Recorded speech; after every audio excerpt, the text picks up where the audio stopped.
धरती पर आग लगी, पंछी मजबूर है क्योंकि आसमान बड़ी दूर है। और जैसे आपने कहा 156(3) की सारी लैंग्वेज वही है, धारा बदल रही है, उसको 173(4) कर दिया गया। जब भी किसी ऑफेंस में कोई व्यक्ति गिरफ्तार किया जाता है तो वो पुलिस कस्टडी में ही रहता है। वो जेल तब तक नहीं जा सकता जब तक वो जुडिशियल कस्टडी में न हो। और एक बात हमको जो सबसे अच्छी लगी, जिसको कम्युनिटी पनिशमेंट कहते हैं, कि मान लीजिए आपकी गाड़ी से कोई एक्सीडेंट हो गया और वो उसकी डेथ हो जाती है और आप वहाँ से भाग जाते हैं, आपके लिए बहुत कड़ी सजा कर दिया गया है। At any time before pronouncing the judgment, rather before signing the judgment, अगर कोर्ट के संज्ञान में ये बात आई जाती है, समनी है, तो वो एक एप्लीकेशन देना काफी है। जो विक्टिम है एक एप्लीकेशन दे दे, सब हम लोग में खुला हो गई। नमस्कार, स्वागत है आप सभी का हमारे इस विशेष कार्यक्रम में। दर्शकों, जीवन का एक सूत्र है कि सबकी बात सुनिए और सबसे कुछ सीखिए, क्योंकि प्रत्येक व्यक्ति को हर चीज़ पता नहीं होता है। हमारे साथ रमेश चंद्र श्रीवास्तव जी हैं। पेशे से आप अधिवक्ता हैं। चूँकि आप वरिष्ठ अधिवक्ता हैं, तो आज हम बातचीत करेंगे। जैसा कि जानते हैं कि भारतीय संसद ने जो क्रिमिनल लॉ थे देश के, भारतीय दंड संहिता, दंड प्रक्रिया संहिता और साक्ष्य अधिनियम, अब भारतीय दंड संहिता भारतीय न्याय संहिता के रूप में अब जानी जाती है और दंड प्रक्रिया संहिता भारतीय नागरिक सुरक्षा संहिता के रूप में जानी जाती है। और जो साक्ष्य अधिनियम था, भारतीय साक्ष्य अधिनियम के रूप में अब उसको हम जानते हैं। बहुत सारे परिवर्तन हुए हैं, अब लगभग 1 साल होने वाले हैं। तो ऐसी स्थिति में कितना आसान हो गया विधि व्यवसायियों के लिए इस नई संहिता में काम करना, इसी पर हम बातचीत करेंगे।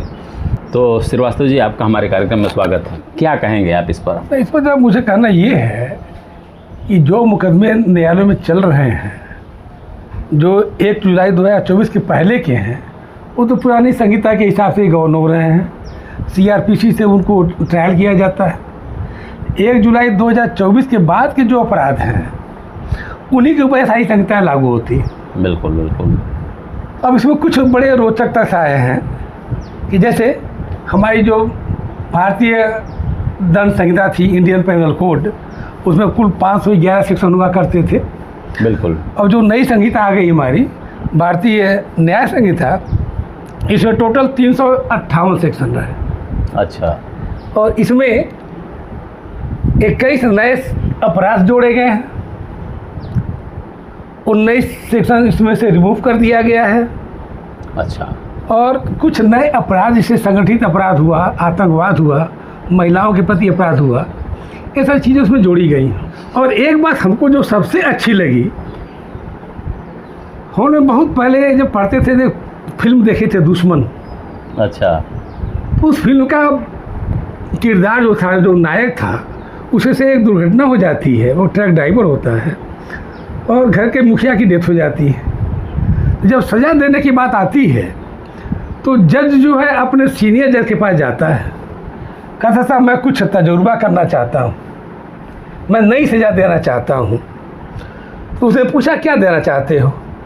तो उसने कहा जो मुखिया मर गया तो उसका पूरा परिवार तो सड़क पर आ गया, छोटे छोटे बच्चे हैं, कोई देखने वाला उसको है नहीं, तो मैं चाहता हूँ कि इसको ऐसी सज़ा दिया जाए कि वो उस मुखिया के घर जाके वहाँ रहे और उन लोगों की परवरिश करे, सारा खर्च उठाए उनके घर का पूरा।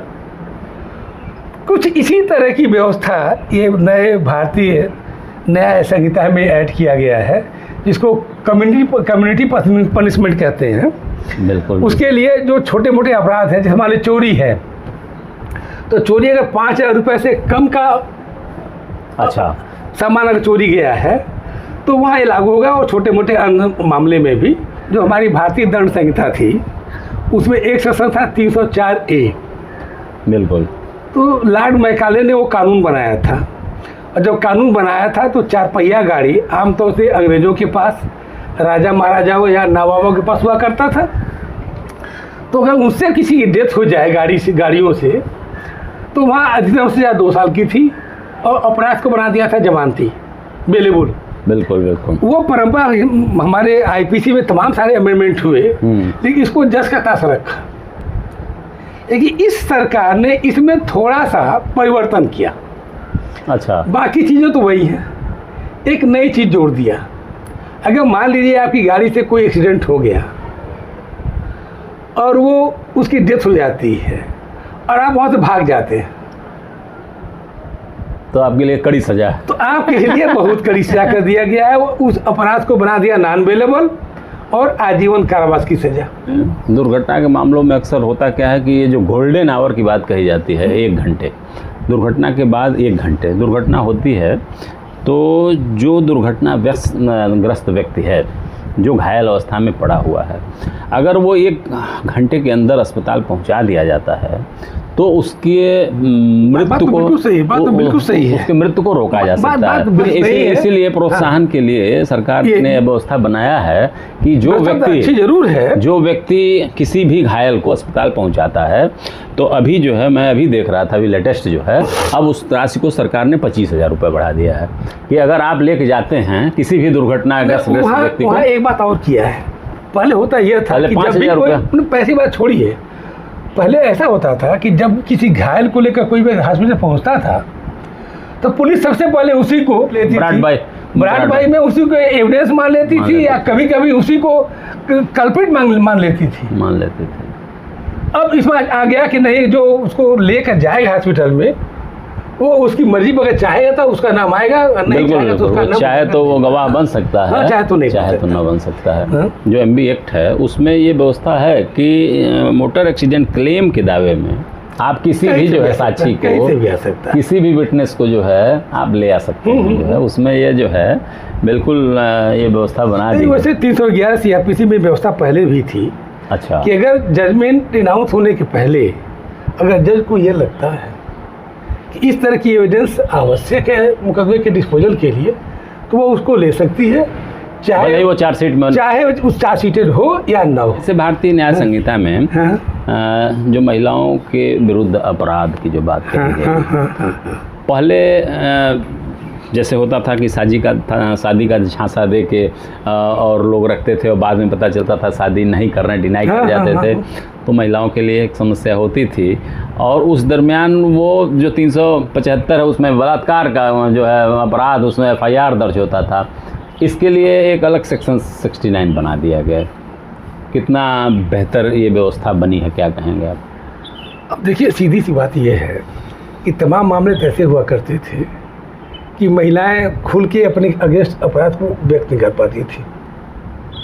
बीच में आपने देखा होगा कि कुछ ऐसी स्थिति आ गई कि बड़े पुराने से पुराने मैटर को भी अगर रेज किया गया है तो उनके अकाउंटेबिलिटी फिक्स की गई है। अच्छा, ये बताइए, जो BNSS है, भारतीय नागरिक सुरक्षा संहिता, जो 0 FIR का कंसेप्ट आया, ये कितना नया है और कितना आसान हुआ है? जो सर आपने नाम लिया 0 FIR का, ये व्यवस्था पहले भी थी। अच्छा। कि कोई भी ऑफेंस, क्योंकि कानून तो ये कहता है कि जहाँ घटना घटी हो FIR उसी थाने में होना चाहिए। लेकिन विधि की ये भी व्यवस्था थी, यदि किसी वजह से वहाँ नहीं हो पाता है तो कहीं भी FIR दर्ज हो जाता, किसी भी थाने में, हिंदुस्तान के किसी भी थाने में FIR दर्ज हो सकता है। और वो 0 नंबर पर होता था, क्राइम नंबर 0 डाला जाता था, FIR वहाँ दर्ज होता था, और फिर जहाँ FIR दर्ज होता था वो संबंधित थाने को भेज देता। जब संबंधित थाने पहुँचता था तो संबंधित थाना उस पर क्राइम नंबर डालता था। अच्छा। और फिर अपनी प्रक्रिया शुरू होती थी। तो व्यवस्थाओं को लिया था, उन्हीं सब चीज़ों को उन्होंने और बढ़िया किया है। तो कुछ अमेंडमेंट एविडेंस एक्ट में भी, CRPC में भी, IPC में भी कर दिए गए। जैसे मान लीजिए 304B था IPC का, दहेज हत्याकांड, तो उसमें आरोपी को ही सिद्ध करना होता था कि मैंने क्राइम नहीं किया है, समझे। लेकिन जो नया कानून हमारा BNS बन गया, उसको सब समाहित कर दिया। इसमें इसको एक्ट में ले दिया सारी चीजें। जैसे पहले सर्वोच्च न्यायालय में कुल 484 सेक्शन थे।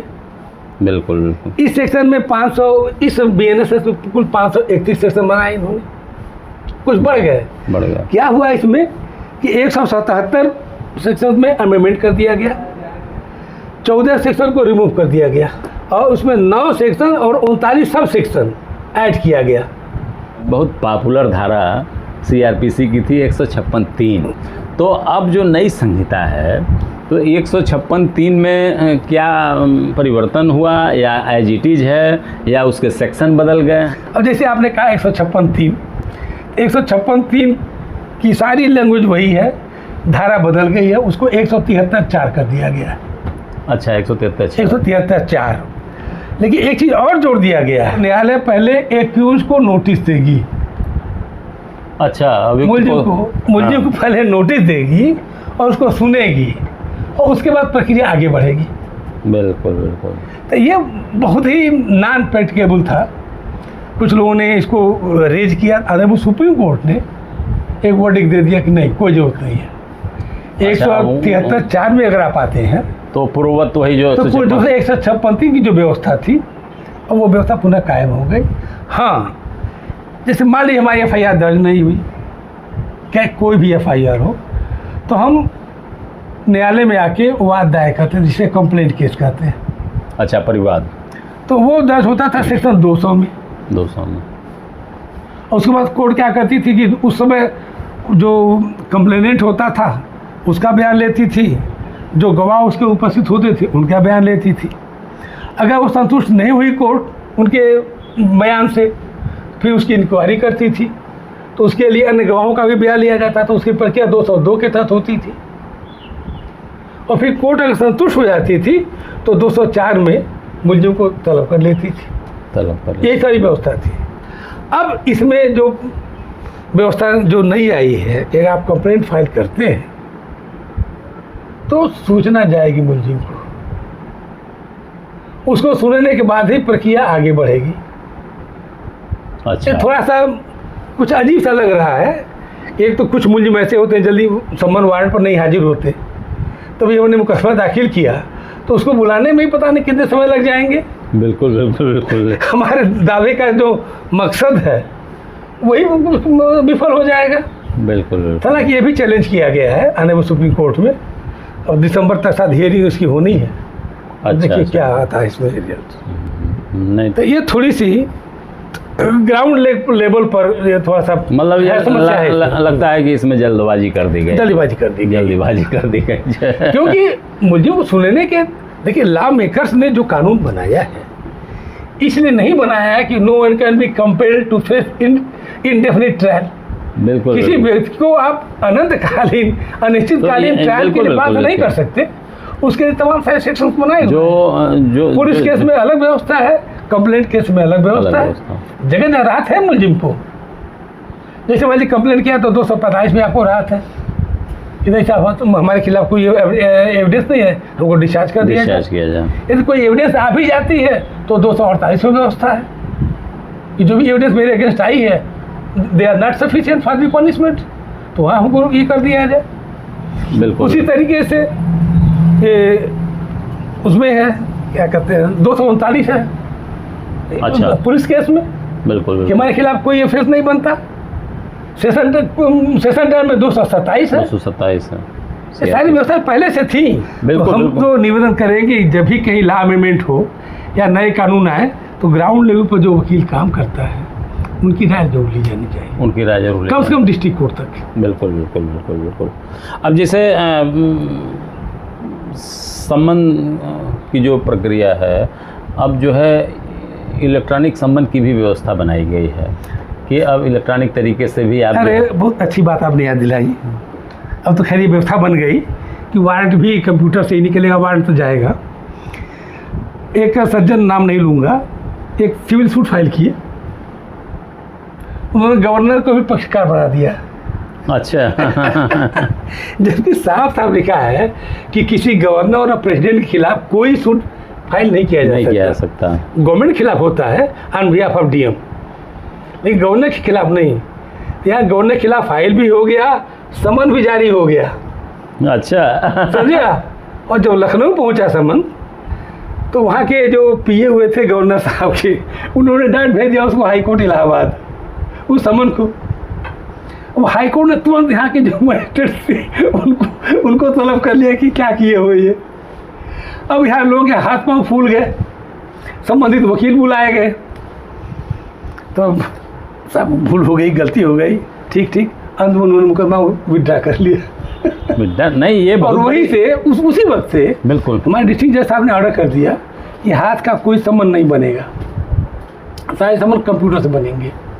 तो मैंने पहले से लागू है ये, उसी घटना के बाद से। अच्छा, जब राज्यपाल महोदय को पार्टी पर रख दिया, पक्षकार बना के नोटिस जारी कर दी गई। इसमें जो लेकनेस है, न्यायाधीश की बहुत बड़ी जिम्मेदारी होती है। मैंने कुछ जजेस को ऐसे देखा है, क्या शार्प माइंड उनका है। हम लोग बैठ कुछ बात करते, गर्मी यही कुछ था, तब तक वो जो स्टोनो इतनी सारी फाइल दीवानी के लिए आया, जिसमें तो हम सुन जो पेशी के समय जो हियरिंग होती है वही सब टाइप करके ले आया था।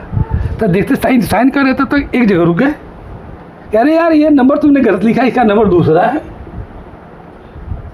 तो कहा नहीं साहब यही नंबर है। कहता नहीं, फाइल निकालो। जब वो पेपर निकाला गया, इंतखाब खत्म नहीं, तो वास्तव में जो नंबर वो बता रहे थे वही नंबर लिखा हुआ था, मिसप्रिंट किया था टाइपिस्ट ने। बिल्कुल। हमने कहा साहब क्या माइंड आपका, इतना याद था साहब कि कितने फाइलों के बीच में इतनी सुनी आपने, उसका नंबर था आपको याद है। कहता अरे भाई कुछ करना पड़ता है। कुछ ऐसे भी हैं। पुरानी संहिता में माननीय सर्वोच्च न्यायालय का निर्णय जो है, जब सिर्फ सीआरपीसी थी, तो उसमें माननीय सर्वोच्च न्यायालय ने कहा था कि 7 साल से कम की के अपराध के जो सजा वाले अपराध हैं, हाँ, उसमें जो है अब गिरफ्तारी नहीं होगी। नहीं, ये नहीं कहा था। अच्छा, नॉर्मली गिरफ्तारी नहीं होगी, ध्यान दीजिए, नॉर्मली गिरफ्तारी नहीं होगी, और यदि गिरफ्तारी आवश्यक है तो आयोग को एक्सप्लेन करना होगा। अगर विदाउट एक्सप्लेनेशन उन्हें अरेस्ट किया है तो that will be contempt of court. तो उस जो सर्वोच्च न्यायालय का जो की गाइडलाइन थी, उसको एक्ट में वो तो मैं पुराने सीआरपीसी में ही वही था। अच्छा, 41B में बता रहा हूँ, 41B यही है। अच्छा। और इधर कर दिया गया।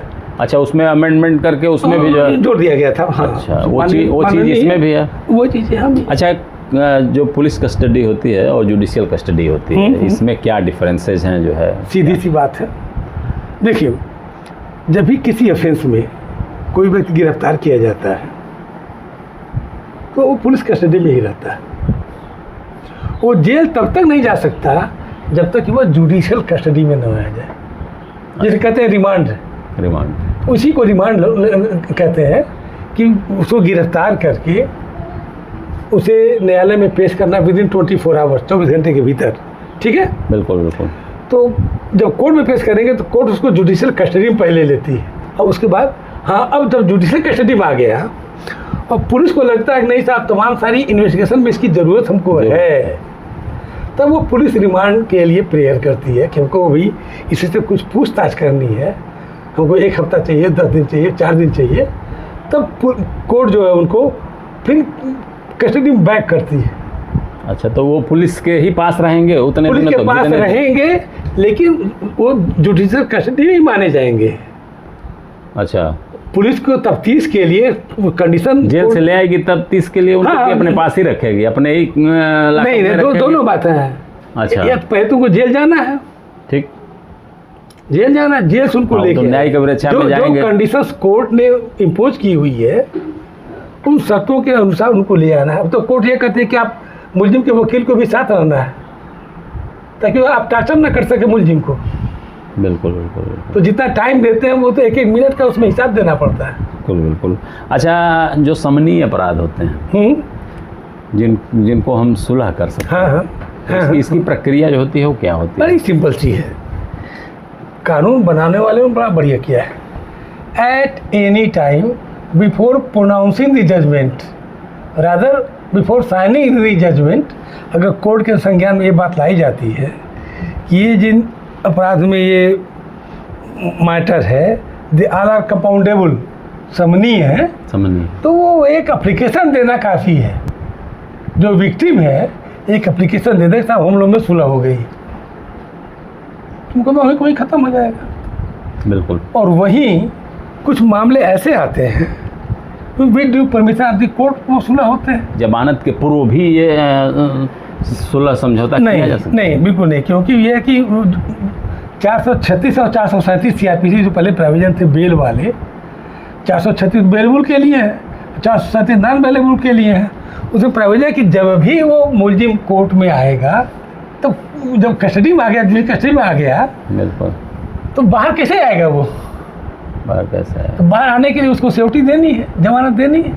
जैसे अद्यतन घटना पर अगर मैं बात करूं तो इस समय अभी कुछ दिन पहले जो इटावा में कांड हुआ कि एक जो है कथावाचक हो, ये कहा गया कि आप जो है किसी खास बिरादरी के हैं, इसलिए आप जो है कथा नहीं कह सकते, उनको अपमानित किया गया। मैं क्या आपको कहेंगे? एक उदाहरण दूंगा। अब तो ऐसा थोड़ा सा कम मैं देख रहा हूँ। पहले गायत्री प्रजा की तरफ से जगह जगह तमाम सारे कार्यक्रम हुआ करते थे, तो उसमें गोरखपुर NER रेलवे का कोई कर्मचारी थे, यादव जी। अच्छा, वहाँ साहब भगवान ने क्या, मतलब सरस्वती उनकी जीवा पर वास करती थी, मुझे नाम नहीं याद है उनका। जहाँ जहाँ हमको पता चलता था कि वो यादव जी का प्रवचन होगा, मैं सुनने जाता था। उनके साथ हमारी एक बिरादरी की कायस्थ महिला भी रहती थी, उन दोनों की जोड़ी थी। अच्छा, तो मेरा कहने का मतलब ये है कि जिसको ज्ञान हो, कथा कोई कर सकता है, कोई कर सकता है, जिसको बिल्कुल। ज्ञान हो। हाँ, उसमें बिरादरी का कोई बदल मतलब के नहीं। या अपने को ब्राह्मण प्रपोज करके कथा कहना तो गलत है। मतलब आइडेंटिटी छिपाने की जरूरत नहीं। कोई जरूरत नहीं है, आप विद्वान हैं तो आप आइए। बिल्कुल, लेकिन बिल्कुल। पैरेलल जो लोगों ने उनके साथ घटना किया वो भी ठीक नहीं है। हाँ, वो तो कोई नहीं, वो और तो सेकेंडली दोनों तरफ से जो वहाँ यादवों ने किया, प्रतिक्रिया जो हुई वो भी ठीक नहीं। ठीक नहीं। विद्वता जो है, विद्वान सर्वत्र पूजते की जो बात कहा गया है, वह जो है उस विद्या का सम्मान होता है, उनके ज्ञान का सम्मान होता है।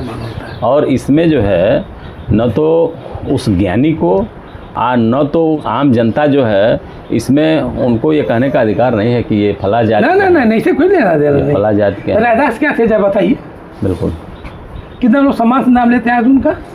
ये सीधी सी बात, ये लोग ये जात पात से परे हैं लोग, पर है। अब जैसे एक उदाहरण दूं, बिहार पटना में एक खान सर है, खान सर कितना लोकप्रिय है पूरे हिंदुस्तान में। हाँ, उनसे अधिक हमें है तो लगता है कि सारे स्टूडेंट हिंदू हैं, सारे पढ़ने वाले सारे हिंदू हैं, लेकिन है कि उनको जरूर खान सर हैं, उनकी आइडेंटिटी है, 60,000 बच्चे एक साथ पढ़ते हैं, आइडेंटिटी उनकी है। और खान वो बताते भी हैं, खान सर अपने आप को कहते भी हैं, खान है और कहते मैं मुसलमान हूँ, शादी भी उन्होंने मुसलमान हूँ। सही कह रहे हैं, बिल्कुल बिल्कुल। अच्छा श्रीवास्तव जी, जैसे कानून के धाराओं में उलझा हुआ दिमाग एक अधिवक्ता हमेशा उसी जोड़ तोड़ में लगा होता है कि किस तरह से हम किसी का बचाव करें, किसी की प्रतिरक्षा करें, क्या करें। तो उस जोड़ तोड़ में उलझा हुआ दिमाग, क्या उसे कभी फुर्सत मिलती है कि वो साहित्य की दुनिया या अध्यात्म की दुनिया में भी अपने आप को ले जा सके? क्या ऐसा आपके साथ है? वास्तव में आपने इतनी अच्छी बात छेड़ी कि हम लोग एक्चुअली साइंस के स्टूडेंट रहे हैं, हाई स्कूल तक हिंदी हम लोग, इंटर तक कह लीजिए हिंदी पढ़ी हम लोगों ने, और उसके बाद कभी हिंदी पढ़ने का मौका ही नहीं आया। सारी सब्जेक्ट हम लोग के इंग्लिश मीडियम में हुआ करते थे। ला भी मैं इंग्लिश मीडियम से ही किया। हमारा इंटरेस्ट साहित्य में थोड़ा रहा है, तो मैं कुछ इधर उधर से भी कुछ ले लिया करता था। जैसे हमारे बगल के गांव है साऊखोर, पढ़ागढ़ के पास है। अच्छा, एक वहाँ के बहुत गुमनाम कवि विद्याधर विज्ञ। अच्छा, विद्याधर विज्ञ, बहुत उनकी कविताएं इतनी ऊंची हुआ करती थी। जब समय आया उसको संकलित करने का, प्रकाशित करने का, तो दुर्भाग्य ने घेर लिया, वो विक्षिप्त से हो गए और उनकी कविताओं को कुछ लोगों ने चुरा लिया और उनकी कविताओं के दम पर बड़े कवि हो गए और अच्छा खासा। अब एक उदाहरण मैं दूं आपको। एक कविता उनकी है मनुष्य की बेबसी पर। आदमी के ऊपर तमाम सारी समस्या आती है, बिल्कुल, उनसे लड़ता है और लास्टली क्या करता है, परिस्थितियों के आगे समर्पण कर देता है। उसी पर इन्होंने एक समस्या को एक चिड़िया के माध्यम से, एक पक्षी के माध्यम से व्यक्त किया है। अच्छा। और कुछ इस तरह की कविता है उनकी कि धरती पर आग लगी, धरती पर आग लगी, पंछी मजबूर है क्योंकि आसमान बड़ी दूर है। बड़ी दूर है, बिल्कुल बिल्कुल। लपटों में नीर जला, आग ने धुआं उगला, पंछी दीर्घ बंद किए, आकुल मन हो निकला। सिंधु में किरण डूबी और शाम हो गई, आकुल मन भटक रहा, पंख का गुरूर है क्योंकि आसमान बड़ी दूर है। आसमान बड़ी दूर। आगे लाइन है, बोझिल तम से अंबर, बोझिल तम से अंबर, वाह। शंकित है उर का गह्वर, जाने किस लोक में गिरेगा गति का लंगर। अरे वाह, क्या बात। कांप रहे प्राण आज पीपल के पात से, कंठ करुण कंपन के स्वर से भयभीत है क्योंकि आसमान बड़ी दूर है। बड़ी दूर है। आखिरी लाइन है, उड़ उड़ जुगनू हारे, कब बन पाए तारे। क्या बात है। उड़ उड़ जुगनू हारे, कब बन पाए तारे। अपने मन का पंछी किस बल पर उड़ता रे। प्रश्न एक पवन के प्रवाह में मुखर हुआ, पंछी को धरती पर जलना मंजूर है क्योंकि आसमान बड़ी दूर है। कविताएं देखिए, साहित्य बड़ा जो है, साहित्य समाज का दर्पण जो कहा गया है ना। जब अच्छा, बचपन में जो कविताएं पढ़ी जाती थी, जो हम लोग बचपन में पढ़े थे, बिल्कुल सही बात है, उन कविताओं का अर्थ आज समझ में आता है। हमने पढ़ा था कि जो है उसमें आया था कि जो है चिड़िया की ही कल्पना है? कि सबसे पहले मेरे घर का अंडे जैसा था आकार, तब मैं यही समझती थी कि इतना सा ही है संसार।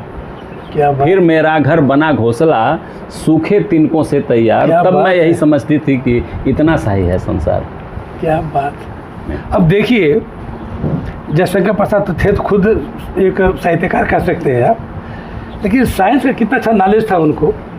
जैसे उनकी कविता वो कामायनी की है, हिमगिर के उत्तुंग श्रृंग पर बैठ शिला की शीतल छांव, एक पथित भीगे पलकों से निरख रहा था सहित प्रवाह, नीचे जल था ऊपर थल था, एक तत्व की ही समान था, उसे कहो तुम जड़ या चेतन। वाह, कितना ध्यान देने की बात है। और क्या। जल जब जल है तो वो चलायमान है, चेतन है, और जब जल जो है बर्फ हो गया तो जड़ बन गया। बिल्कुल बिल्कुल, है ना। मतलब कुल मिलाकर के जो है ज्ञान चक्षु को खोलने का काम करता है। प्रेमचंद जी के साहित्य को पढ़िए, या विवेकानंद जी कविता भी करते थे, नहीं तो थे कविता भी करते थे। और एक कविता मैंने पढ़ी है उनकी, उसकी एक लाइन में बता रहा हूँ आपको कि आप इतने ऊंचे उठिए, इतने ऊंचे बढ़िए, इतने आगे बढ़िए जब तक कि सूर्य आकाश के मध्य में ना आ जाए। हमारे विद्वानों ने आज के अब तक के इतिहास में केवल 3 ओरेटर्स की कोई पहचान दिया, 3 वक्ताओं को पहचान दिया है। और ये सौभाग्य है कि वो तीनों ओरेटर हमारे देश के थे। और 3 कौन कौन थे? सर्वपल्ली डॉक्टर राधाकृष्णन, पंडित मदन मोहन मालवीय, और नंबर 3 स्वामी विवेकानंद। इन तीनों में नंबर 1 कौन था? It is very difficult to say, बिल्कुल, क्योंकि एक बार में तीनों का नाम हम ले नहीं सकते, तो किसी एक का नाम पहले लेना पड़ेगा। बिल्कुल बिल्कुल बिल्कुल। तो क्या खास बात थी इनके अंदर? 3 गुण थे इन लोगों के अंदर। जिनके अंदर 3 गुण होते हैं वो क्या हो जाता है मैं वही बता रहा हूँ। पहला गुण, जिस विषय पर आपका व्याख्यान चल रहा है उस विषय पर कमांड। जिस भाषा में आप बोल रहे हैं उस भाषा पर कमांड। और सबसे बड़ी बात, जो बात आप कह रहे हैं without any movement in your body, बिल्कुल बिना हाथ पाँव हिलाए बोल कर देखिए तो स्ट्रेट वे में अपने भावनाओं को वाणी के आरोह और अवरोह से व्यक्त करते थे। क्या खास बात होती है ऐसे लोगों में। एक उदाहरण दे रहा हूँ, अभी नहीं समझ में आया। बिल्कुल हमारे एक मित्र हैं, अरे अब तो शायद वो नहीं है, 100 साल के हैं। उनके पिताजी को अवसर मिला था इन तीनों में से एक महामहिम को सुनने का, पंडित मदन मोहन मालवीय जी को सुनने का। अच्छा, लाल डिगी पार्क गोरखपुर में उनका अच्छा कार्यक्रम था। जब पंडित जी का कार्यक्रम खत्म हुआ, तालियां बजने लगी, तो उन्होंने देखा, अरे हमारे कपड़े गीले कैसे हैं, हमारे इर्द गिर्द ये कीचड़ और पानी कहाँ से आ गया, किसी को पता नहीं चला।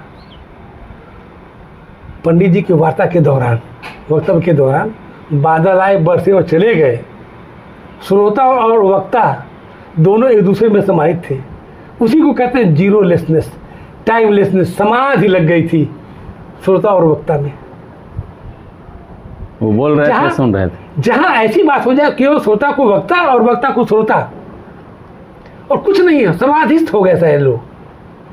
तो जो ऐसी स्थिति आती है, आपने तमाम कैलेंडरों में, फोटो में बिल्कुल देखा होगा कि जितने महापुरुष हम लोग के हैं, उनके सिर के पीछे एक आभा दिखाई पड़ता है। आभा दिखाई पड़ती क्या है। कोई पीछे बल्ब लगा रहता है उनके? बिल्कुल नहीं लगा रहता। एक चित्रकार की कल्पना के ऐसा तेज है, ऐसा व्यक्तित्व है इनके अंदर। तो जो ऐसा व्यक्ति कुछ भी बोलेगा,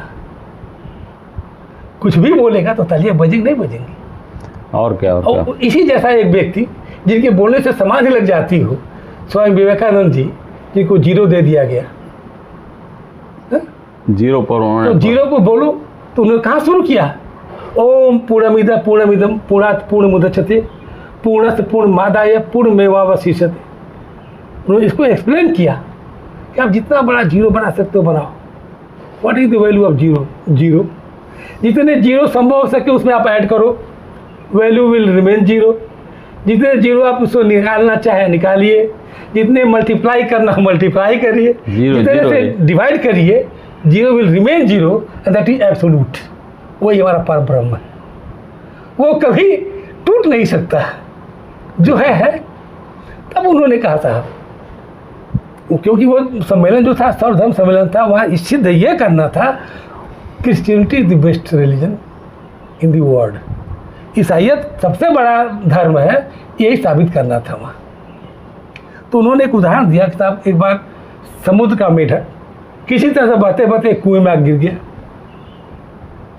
जब थोड़ा पानी कम हुआ तो कुएं में जो पहले से मेढक थे, देखिए रे भाई, ये तो मेरे जैसा ही दिख रहा है, कहाँ से आया है? पूछ बैठे, भैया तुम कहाँ से आए हो? क्या मैं तो समुद्र से आया हूँ।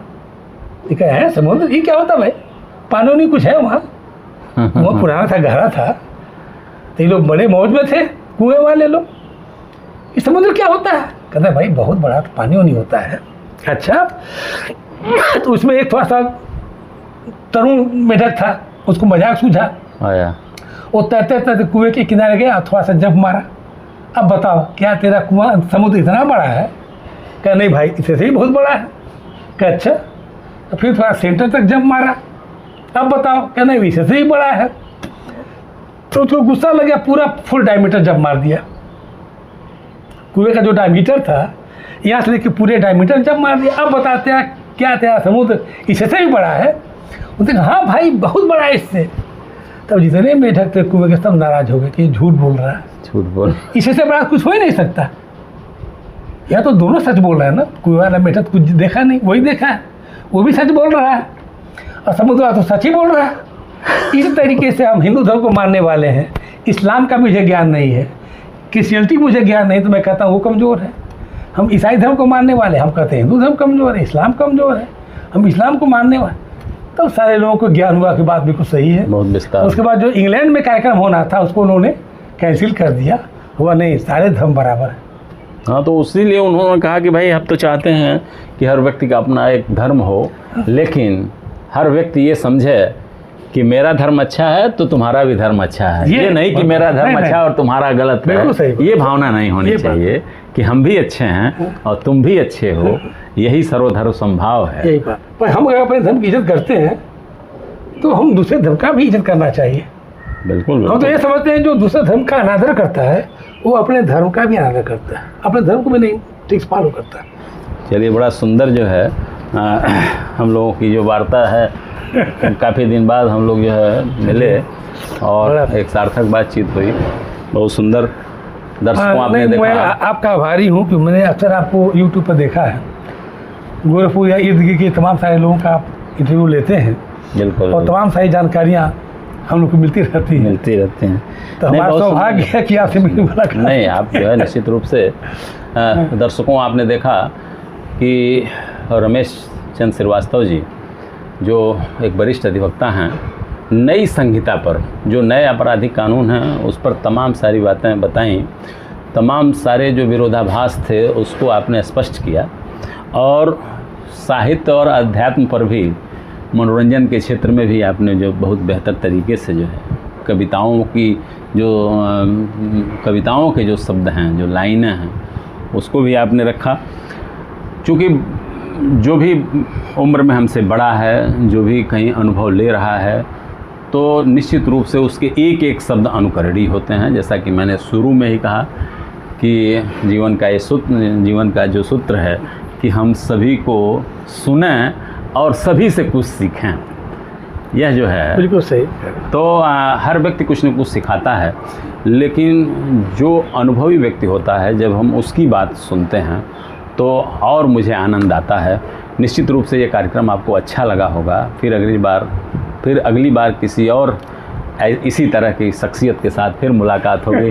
तब तक के लिए नमस्कार। बहुत अच्छा। श्रीवास्तव जी, आपने अपना समय दिया और बहुत सुंदर हमारे दर्शकों को सुंदर जानकारी आपने दिया। इसके लिए आभारी हूँ कि आपने हमको इतना अवसर दिया अपनी बात कहने का।